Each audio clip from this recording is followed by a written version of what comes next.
In this tutorial, I'm going to show you how you can add a fade-in effects on your videos in KineMaster app. To do that, it is quite simple. If you find this video helpful, I'll kindly request that you support me by liking the video and also by subscribing to my channel.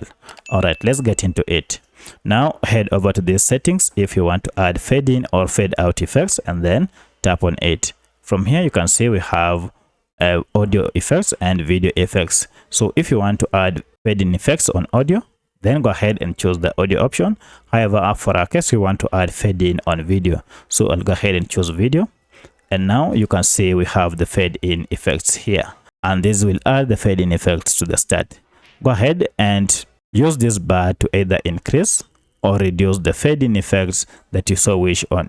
Now from here, go ahead and toggle it on, and once it is on, you can now increase or reduce the fade-in effects on your video. So if I leave it at 4 seconds here, then go back, let's see the effects that it has on our video. So I'll go ahead and play. You can see it begins with the shadow, and now we have the video up and running. So that's how you add a fade-in effect on your videos on KineMaster.